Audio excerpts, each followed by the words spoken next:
দীর্ঘদিন ধরে শিলচরের এনআইটিতে কর্মরত মাস্টার্স রুল কর্মীদের স্থায়ীকরণ নিয়ে অনিশ্চয়তা ও টালবাহানার অভিযোগে সরব হল এনআইটি ওয়ার্কার্স ইউনিয়ন। শনিবার আয়োজিত এক সাংবাদিক বৈঠকে ইউনিয়নের সহসভাপতি নির্মল কুর্মি সহ অন্যান্য সদস্যরা অভিযোগ করেন, বহু বছর ধরে বিভিন্ন ডিরেক্টরের সঙ্গে একাধিকবার আলোচনা হলেও সমস্যার কোনো স্থায়ী সমাধান হয়নি, বরং বারবার আশ্বাস ও প্রতিশ্রুতি দিয়েই বিষয়টি ঝুলিয়ে রাখা হয়েছে। সাংবাদিক বৈঠকে নির্মল কুর্মি জানান, শিলচরের এনআইটি যখন রিজিওনাল ইঞ্জিনিয়ারিং কলেজ REC হিসেবে রাজ্য সরকারের অধীনে পরিচালিত হতো, তখন থেকেই মাস্টার্স রুল কর্মীরা নিষ্ঠার সঙ্গে কাজ করে আসছেন। পরবর্তীতে REC এনআইটিতে রূপান্তরিত হওয়ার পর তৎকালীন ডিরেক্টর সরকারের অনুমতি নিয়ে ওই কর্মীদের প্রতিষ্ঠানে অন্তর্ভুক্ত করেন এবং ভবিষ্যতে তাদের স্থায়ী করার আশ্বাস দেন। তিনি আরও বলেন, সময়ের সঙ্গে কেন্দ্র ও বিভিন্ন রাজ্য সরকার একাধিক বিভাগে মাস্টার্স রুল কর্মীদের নিয়মিতকরণের সিদ্ধান্ত গ্রহণ করেছে। দেশের অন্যান্য এনআইটিগুলিতেও একই ধরনের কর্মীদের স্থায়ী করা হয়েছে। কিন্তু আসামের শিলচর এনআইটিতে কর্মরত মাস্টার্স রুল কর্মীরা আজও সেই সুযোগ থেকে বঞ্চিত। কেন তাদের ক্ষেত্রে এই বৈষম্য করা হচ্ছে, তার কোনো সদুত্তর কর্তৃপক্ষের কাছ থেকে তারা পাননি বলেও অভিযোগ করেন তিনি। ইউনিয়নের সদস্যদের দাবি, নিজেদের ন্যায্য অধিকারের দাবিতে তারা দীর্ঘদিন ধরে আন্দোলন চালিয়ে আসছেন, তবে প্রতিবারই আশ্বাস, প্রলোভন এবং সময়ক্ষেপণের শিকার হতে হয়েছে। তারা জানান, একসময় কর্মী সংকটের কারণে এনআইটির কার্যক্রম ব্যাহত হতে শুরু করলে তৎকালীন ডিরেক্টর NV দেশপাণ্ডে তাদের বিভিন্ন প্রশিক্ষণ ও শিক্ষামূলক সুযোগ প্রদান করেন এবং ভবিষ্যতে স্থায়ীকরণের আশ্বাস দেন, কিন্তু সেই প্রতিশ্রুতিও শেষ পর্যন্ত বাস্তবায়িত হয়নি। পরিস্থিতির কোনো সুরাহা না হওয়ায় শেষ পর্যন্ত তারা আদালতের দ্বারস্থ হন। ইউনিয়নের অভিযোগ, আদালত একাধিকবার মাস্টার্স রুল কর্মীদের নিয়মিতকরণের বিষয়ে ইতিবাচক নির্দেশ দিলেও এনআইটি কর্তৃপক্ষ সেই নির্দেশ যথাযথভাবে কার্যকর করেনি। এমনকি বর্তমান ডিরেক্টরও আদালতের নির্দেশকে গুরুত্ব দিচ্ছেন না বলেও সাংবাদিক বৈঠকে অভিযোগ তোলেন তারা। নির্মল কুর্মি আরও জানান, সম্প্রতি এনআইটিতে কর্মীর অভাব দেখা দেওয়ায় কর্তৃপক্ষ নতুন নিয়োগের জন্য বিজ্ঞপ্তি প্রকাশ করে এবং সাক্ষাৎকারের আয়োজনের উদ্যোগ নেয়। এর প্রতিবাদে মাস্টার্স রুল কর্মীরা অনশনের ডাক দেন এবং নিয়োগ প্রক্রিয়া স্থগিতের দাবি জানান। পরে ডিরেক্টর একটি কমিটি গঠন করে তাদের সমস্যার সমাধান এবং আদালতের চূড়ান্ত নির্দেশ অনুযায়ী বিষয়টি বিবেচনার আশ্বাস দেন। তার দাবি, আদালতের চূড়ান্ত নির্দেশ ইতোমধ্যেই এসে গেছে। সেই নির্দেশ অনুযায়ী বর্তমান ডিরেক্টরের কাছে দ্রুত মাস্টার্স রুল কর্মীদের স্থায়ীকরণের আবেদন জানানো হয়েছে। পাশাপাশি এনআইটি কর্তৃপক্ষের কাছে লিখিত আবেদনও জমা দিয়েছেন কর্মীরা।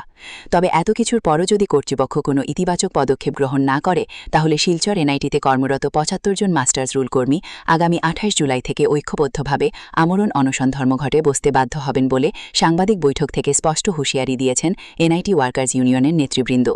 তারা আরও জানান, গত ৩০ বছর ধরে তারা চাকরি স্থায়ীকরণ নিয়ে বঞ্চিত হয়ে আসছেন। ৪ বার আইনের দ্বারস্থ হয়ে আদালতের নির্দেশ আসার পরও এনআইটি কর্তৃপক্ষ কোন ধরনের কর্ণপাত করেনি বলেও অভিযোগ করেছেন তারা। পুনরায় আইনের দ্বারস্থ হলে ২০২৫ সালের ২৩ জুলাই ফের জাজমেন্ট দেয় আদালত এবং সেই রায় নিয়ে টালবাহানা করেন কর্তৃপক্ষ। পরে ২০২৬ সালের ১৮ জুন ফের তাদের পক্ষে রায় দেয় আদালত এবং এবার যদি তাদের সমস্যার সুরাহা না হয়, তাহলে আমরণ অনশন ধর্মঘট পালন করতে তারা বাধ্য হবে। অনেক বছর থেকে আমরা কাজ করি কাজ করি আবার পরে আমরা দেখলাম কোনো সুরাহা ওর না আমাদের। এরপরে আমরা ২০০৭ আমরা একটা কেস করলাম। কেস করিয়া দেখা যায় কিন্তু আমরা রেশিওর লাগিয়ে আমরা একটা জাজমেন্ট আইসি, রেশিও নিয়ে staff versus student versus faculty নিয়ে একটা রেশিও আসলো। রেশিও নিয়ে দেখা যায় কিন্তু নানান সমস্যা হয়েছে। হওয়ার পরে আমরা এটা সন্তুষ্ট না হইয়া ফিরে আমরা রিট আপিল করলাম হাইকোর্টে। রিট আপিল করার পরে আমরা রিটার মধ্যে আইলো এনআইটির কর্তৃপক্ষরে হওয়া হয়েছে কনসিডার করার লাগিয়া। তো আমরা কনসিডার করার লাগে ৬ মাসও সময় দিয়া কনসিডার করার লাগে, কোনো কিছু কনসিডার না করিয়া আমরা তাল বাহানা দিয়া এইটারে আমরা ডিপ্রাইভ করা হয়েছে আমরা কাছ থেকে। এরপরে ফিরিয়ে আমরা দেশপাণ্ডে নামে একজন ডাইরেক্টর আসলা, তার কাছেও আমরা একটা এই সময় একটা কেস হয়েছে। এখানে জাজমেন্ট আইসে গিয়া রেগুলার করা হইব ট্রেড অ্যান্ড গ্রেডে। এরপরে তাই আমরা কয়েকজনটি নিয়ে ITI ট্রেনিং উনিং লেওয়াইছেন। এরপরে কয়েকজনটি হায়ার সেকেন্ডারি মেট্রিকও পাস করাইন লইছেন। এরপরে তাই কিছু করলাম না। এরপরে আমরা একটা ফিরিয়া একটা কেস করলাম। কেস করার পরে দেখা যায় কিতা জাজমেন্ট আইলো, আবার পরে দেখা যায় কিতা এইরকম সেম আমরা ডিপ্রাইভ করা হইল, জাজমেন্ট ডিপ্রাইভ করা হইলো। আমরা প্রায় 30 বছর থেকে ডিপ্রাইভ হইয়া আইয়ার, এখন অবধি ডিপ্রাইভ হইয়ার। লাস্টে 2023-এ যখন এনআইটির ব্যাকএন্ড পোস্টগুলা যখন অনেক পোস্টগুলো যখন অ্যাডভার্টাইজমেন্ট হয়েছে, ওয়ার পরে আমরা কোয়া হয়েছে ওয়ান টাইম এজ রিল্যাক্সেশন দেওয়া হইব। আমরা ওয়ান টাইম এজ রিল্যাক্সেশনের মধ্যে আমরা না গিয়া আমরা দেখলাম অত বছর থেকে আমরা কাজ হরিয়ার আমরা এখানে ইন্টারভিউ দিব এখানে পরীক্ষা দিব আমরা নতুন যারা কম্পিটিটার লাগে তারা লাগে আমরা কম্পিটিটার করতে পারতাম না, যার কারণে আমরা ফিরিয়ে আমরা রিট পিটিশন করছি গৌহাটি হাইকোর্টে।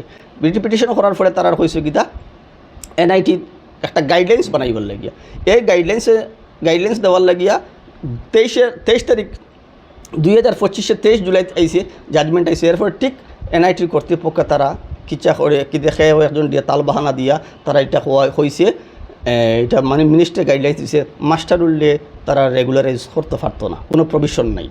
এরপরে এটা আমরা স্যাটিসফ্যাকশন না হইয়া ফিরিয়ে আমরা হাইকোর্টে দ্বারস্থ হয়েছি, আমরা কেসটা আমরা পাইছি। এখন আমরা কেসটা সুন্দর করে লিখিয়ে দিছুন, জাজমেন্টে লিখিয়ে দিছুন আমরা রেগুলারাইজেশন করাইবার লাগে। কেসটা 18 জুন 2026 আমরা ফেব্রুয়ারি আইছে কেসটা। জাজমেন্টটা ওলা হয়েছে therefore the writ petition is allowed and disposed of, directing the respondent authorities to take all steps necessary for regularization of service of the writ petitioner। এই জাজমেন্টটা আমরা রাইছে। আমরা ডাইরেক্টর স্যারের কাছে আমি রিকোয়েস্ট করি আর তাই যাহাতে আমরা একটা কোনো একটা সাহারা দেয় না। আমরা একটা 27 তারিখের একটা চিঠি দিছি স্যারের কাছে দিছি, তাহলে আমরা কইছি কনভিনিয়েন্ট টাইম দিয়ে আমরা একটা দেওয়ার লাগি। আমরা বিগত 35-30 বছর হয়ে গেছে এইখানে এমআরএ কাজ করতে আছি, তাই এনআইটি কর্তৃপক্ষ কোনো রেসপন্স না দেওয়ার কারণে আমরা হাইকোর্টের আশ্রয় নিয়েছি। মহামান্য হাইকোর্ট আমাদের পক্ষে 3 বার আমরা কেস করেছি, 3 বার আমাদের পক্ষে রায় দিয়েছে। এইবার নিয়ে 4 নম্বর বার হয়েছে। এইবার আমরা এনআইটির ডিরেক্টর এবং রেজিস্ট্রার স্যারকে আমরা কপি দিয়েছি, দিয়ে একটা লেটারও দিয়েছি যে আপনি ইমিডিয়েটলি এটারে ইমপ্লিমেন্ট করুন, নতুবা আমাদের সঙ্গে বসে ডিসকাস করুন। কিন্তু আজকে 26-25 তারিখ এখন পর্যন্ত এনআইটিতে কোনো রেসপন্স নেই। যদি এনআইটির কর্তৃপক্ষ সেটা নিয়ে কোনো তালবাহানা করে তাহলে আমরা অন্বেষণ ধর্মঘটে বসে যাব। আমরা 75 মাস্টারও আছি, না খেয়ে এখানে মরবো, অমরণ অন্বেষণে আমরা বসবো। কারণ এইবার নিয়ে 4 বার হয়ে গেছে হাইকোর্টের জাজমেন্ট, সেটা এনআইটির কাছে কোনো রেসপন্স নেই। আমরা একটা ডিসিশন এখন নিয়েছি, এনআইটি কর্তৃপক্ষ যদি আমরা 75 মাস্টারও আছি যদি সেটা নিয়ে কোনো রেসপন্স না দেয়, তা 28 তারিখ থেকে আমরা অমরণ অন্বেষণে বসবো। সেটার দায়ী এনআইটি কর্তৃপক্ষ হবেন। কোন জায়গায় বসবেন? এনআইটির ভিতরেই বসবো, এনআইটির অ্যাডমিন বিল্ডিংয়ে বসবো, অ্যাডমিনিস্ট্রেটিভ ব্লকেই আমরা বসবো। এখানে বসে আমরা না খেয়ে না যখন মরে গেলেই কোনো অসুবিধা নেই। আমাদের ডেড বডি এখান থেকে বের হয়ে যাবে, আমরা অনির্দিষ্টকালের জন্য বসবো।